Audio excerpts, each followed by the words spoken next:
Vamos a hablar con Nicolás Litvinov, él es director de estudinero.org.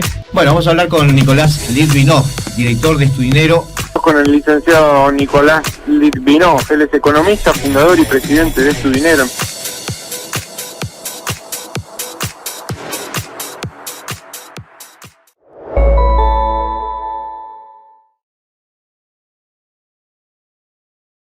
En fin, en otro orden de cosas, vamos a cambiar, porque este fenómeno de las criptomonedas parece que ahora ha entrado, en un tobogán y caída libre, ¿no? Porque hay una aparentemente debacle mundial de las criptomonedas, y obviamente tiene impacto en el mercado argentino. Vamos a hablar con un especialista, con Nicolás Litvinov, que es economista y director de estudinero.org. Estudinero.org. ¿Cómo estás, Nicolás? Bienvenido, buenos días, soy Leo Gómez. ¿Qué tal, Leo? Buenos días, ¿cómo estás? Bien, gracias por atendernos. De nada. Bueno, ¿están en caída libre las criptomonedas? Contame un poquito. Bueno, primero hay que entender un poco que las criptomonedas son, desde su nacimiento, cuando nace el Bitcoin en el 2009, son muy volátiles por naturaleza, ¿no? Entonces, el Bitcoin, por ejemplo, tuvo por lo menos 8 caídas de más del 60-70% desde su valor máximo, digamos, ¿no? O sea que eso ya te da la pauta que es un activo distinto, es muy difícil compararlo con los activos que conocemos como las acciones o los bonos, por ejemplo, porque tiene una volatilidad mucho más extrema. Entonces, estas caídas se dan cada tanto. Ahora, lo que uno tiene que hacer siempre es tener una perspectiva, no solamente de lo que pasó la última semana, los últimos 15 días, sino lo que viene pasando en los últimos años, ¿no? Y en ese sentido es que yo que estoy en el tema del Bitcoin desde el 2012-2013, o sea, ya hace casi 8 años, me acuerdo que esta misma pregunta que me la haces vos, me la hicieron cuando el Bitcoin cayó de $100 a $50 de valor, ¿no? Y ahora estamos hablando de que están en caída libre porque cayó de $69.000 a $30.000, ¿no? Entonces eso es un poco lo que hay que tener en la cabeza, que es el largo plazo y lo que pasa con esta criptomoneda, que el Bitcoin, hablo del Bitcoin porque es la más representativa, qué es lo que pasa en el largo plazo y si realmente funciona como un refugio de valor o no. ¿Qué hay que tener en cuenta, en este caso, para operar y bueno, y no sé si es el momento adecuado para ingresar, pero aquel que tiene para invertir, si es desde tu punto de vista una oferta como para tener en cuenta esta cuestión de las criptomonedas, ¿no? Yo creo que sí, pero hay que primero capacitarse, porque como decimos que es un activo nuevo y distinto, claro. Quizás la gente sabe algo de acciones, igualmente son pocos los que saben de acciones, pero porque es algo que en la Argentina se toma más como una timba, ¿no? Como algo de azar cuando no es así. Entonces, lo primero es estudiar un poco de qué se trata. Lo segundo es no pensar que con esto uno se va a hacer rico de un día para el otro. Con el tema de las criptomonedas, claro. Claro. No, las criptomonedas no son para hacerse millonario de un día para el otro, como ningún activo de inversión sirve para eso, ¿no? Bien. Si no, tenés que ir al casino y jugarle a la ruleta y tratar de buscar otras cosas que sabemos que estadísticamente son muy poco probables. Bueno, así también son las criptomonedas cuando uno encara por ese lado, ¿no? En cambio, si vos lo pensás como una inversión de largo plazo, para invertir no más del 10% de tu patrimonio, y para una inversión que vos la vas a mantener a lo largo de los años, por más que tengan este tipo de caídas y también en las subidas, porque a veces la gente enseguida quiere tomar ganancias y vende mal también. Entonces, si vos lo tomás con esa filosofía de inversión y siempre sabiendo que estás invirtiendo en algo que tiene su riesgo, porque es una innovación tecnológica que puede funcionar o no y todo eso, y no te sobreponderás en esa inversión, entonces me parece que puede ser algo que un inversor debería considerar seriamente a futuro. ¿Por qué decís solo el 10%? Porque justamente al ser tan volátil y al ser un nuevo activo que todavía no sabemos si se va a lograr la adopción o no. Digamos, el objetivo del Bitcoin como toda nueva tecnología, al Bitcoin se lo puede pensar como un software, ¿no? Entonces el objetivo es lograr la adopción. ¿Qué quiere decir la adopción? Que la gente lo empiece a utilizar, porque mientras más gente lo utilice, más valor va a tener. El valor de este tipo de criptomonedas está dado por el grado de utilidad que tienen.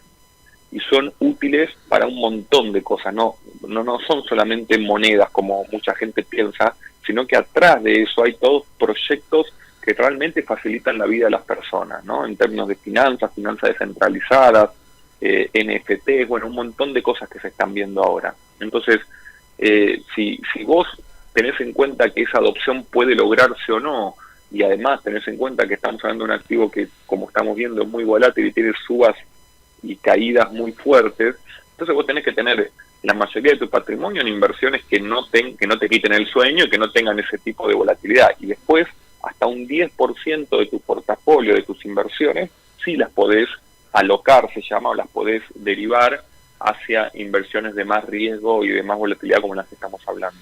¿Cómo funciona este tema de las criptomonedas? Ya que te pregunto, ¿cómo es que en este caso vos hablabas de tratar de primero ser consecuentes y apostar, ¿no? Apostar en el sentido de ser sólidos en un proyecto de largo tiempo. Pero yo diría invertir más que apostar. Bueno, está bien, sacamos la palabra apostar. Una terminología. Está bien. Pero bueno. Sí. No, pero pero termina siendo eso, ¿no? Pero saquémosla también. Si querés la palabra, porque justo en economía por ahí apostar es como que te da una incertidumbre Sí. y eso genera un poco de miedo. Pero bueno, en este caso digo aportar o generar, digo, un nuevo ingreso y en este caso digo tratar de que que algo provoque un bienestar. ¿Cómo lo encararías? Mira, las criptomonedas o criptoactivos son tienen muchas particularidades que las hacen únicas. La primera y más importante es que son descentralizadas. Eso quiere decir que yo, por ejemplo, te podría transferir a vos centavos de Bitcoin o de otros criptoactivos también importantes, y esa transferencia sí, no tendría que pasar por ningún organismo centralizado de control, ni ningún organismo estatal, ni nada de eso, sino que es simplemente una operación que la hacemos entre nosotros dos, y hay unos mineros que van a cobrar un porcentaje, una parte de esa transferencia para poder validar la misma, pero que tienen también incentivos para hacer las cosas de manera correcta, digamos, ¿no? Entonces, esa descentralización es algo muy, muy importante, porque hoy en día las finanzas que se conocen, y de hecho la mayoría de las cosas que se conocen en términos empresariales son centralizadas, o sea que hay un centro, ¿no? Entonces, sí, el hecho de ser descentralizada las vuelve mucho menos vulnerables a hackeos, ataques, y también a lo que se llama censura, ¿no? Por parte de gobiernos y todo eso. Entonces, es como si fuese un efectivo de Internet. Viste que vos, por ejemplo, vas al supermercado y si vos no tenés ganas de identificarte, pagás en efectivo y no usás la tarjeta ni nada, claro, y estás pagando en efectivo, claro, y nadie te va a preguntar nada. Claro. Bueno, en el caso de las criptomonedas es algo parecido. Vos podés pagar con criptomonedas, y dado que vos las tenés en una wallet, o sea, una billetera que es virtual y que es anónima, vos podés transferir y nadie sabe quién está transfiriendo. Sí saben desde qué wallet salió, pero no, claro, saben a quién pertenece, claro, esa wallet. Y otras cosas que tienen también importantes que son, digamos, que son inmutables, o sea que una vez que una operación se hizo, nadie la puede cambiar ni modificar, no puedo ir para atrás y cambiar esa modificación, ¿no? Bien, digo, de todas maneras, a ver, es lógicamente un nuevo amanecer, no solo el de las criptomonedas, ¿no? Sino esta modalidad en la que obviamente no solo hay que estar informado, sino que muchas veces hay que tener la información y la precisión al respecto, digo, como decías vos en un momento de la charla, ¿no? poder manejarse bien y no tener ningún tipo de inconvenientes. Claro, pensá que ahora, antes teníamos una vida que era 80-90% analógica y Claro, 10 o claro, 20% claro, digital. claro, A partir de la pandemia, los avances tecnológicos que se dieron y todo eso, estamos cada vez más pegados a las distintas pantallas que tenemos, llámese computadora, teléfono, smartphone o tablet o lo que sea, televisor. Entonces, todo eso hace que ahora el balance entre nuestra vida analógica y digital haya cambiado totalmente. Estaremos 50 y 50, 60 y 40, no lo sé, pero sí tenemos que saber que en ese sentido todo lo que tenga que ver con nuevas tecnologías para usar en nuestra vida digital van a ir ganando cada vez más terreno. Entonces, si tenemos una moneda que es superior a la moneda tradicional conocida, que sería el peso, el dólar, ¿no? Y la supera. La semana pasada escribí una nota, no, esta semana escribí una nota en La Nación sobre este tema, comparando el Bitcoin con el oro y con el Claro. dinero fiat, ¿no? Con el dinero fiduciario tradicional, pesos Sí, o sí. dólares. Sí, sí. Y punto por punto el Bitcoin supera en lo que es portabilidad, divisibilidad, bueno, toda una serie por ejemplo, el Bitcoin es una moneda deflacionaria, o sea, se van a emitir 21 millones de Bitcoin, de los cuales ya se emitieron 19 y no se van a emitir más Bitcoin. Entonces, que sea una moneda deflacionaria en un tiempo como el que estamos viviendo, en donde no solamente ayer se conoció el dato de inflación en la Argentina, 6% mensual, en Estados Unidos ya están casi en el 9% anual en la inflación en dólares.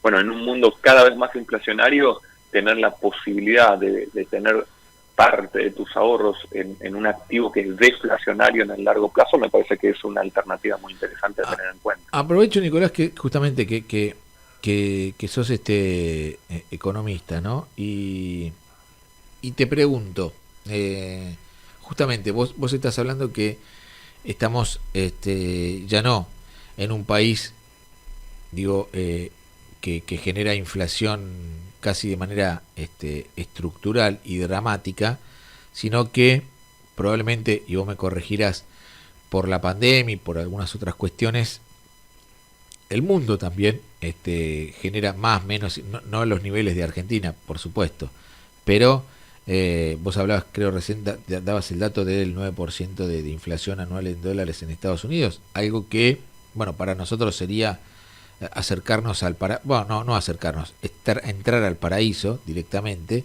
Uh-huh. Bueno, en Estados Unidos es una señal de alerta, digo, porque no están acostumbrados a ese ritmo en el que nosotros frenético nos movemos casi como pez en el agua, ¿no?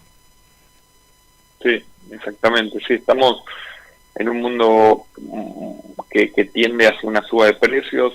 Las razones de eso tienen que ver con la pandemia, pero también tienen que ver con lo que está sucediendo en Ucrania y también tiene que ver con la emisión monetaria que se hizo en Estados Unidos. Más del 30% de los dólares que están circulando en el mundo fueron emitidos en el último año y medio, ¿no? Entonces es una cifra muy importante que ahora el Banco Central de Estados Unidos, la Fed, está tratando de corregir subiendo las tasas y realizando políticas monetarias contractivas, se llaman, para sacar la liquidez del mercado, y eso está haciendo que caigan las bolsas. Pero sí, el tema de la inflación es un tema muy, muy importante y muy preocupante, pero parecería que las economías globales, sobre todo las potencias, han elegido el mal menor, ¿no? Porque para combatir la inflación lo que hay que hacer, lamentablemente, es recesionar la economía, es frenar la economía. Y eso es lo que, por temas políticos quizás, se vienen evitando en la Argentina hace muchísimo tiempo, y en Estados Unidos pareciera que no, porque pareciera que ahora Biden y Powell, que es el presidente de la Fed, están dispuestos a combatir la inflación pase lo que pase. Y bueno, esa es la guerra que estamos viendo ahora entre el Banco Central de Estados Unidos y los mercados que vienen acostumbrados a más de una década de dinero gratis, y están protestando contra esas políticas monetarias con caídas de la bolsa y vendiendo activos financieros, ¿no? Así que veremos en qué termina eso, pero la situación claramente es compleja a nivel global y también a nivel local por la aceleración del nivel de precios. Bueno, tengo la última consulta porque me estoy quedando sin tiempo, pero me gustaría seguir charlando porque la verdad que es muy interesante lo que decís. Más allá de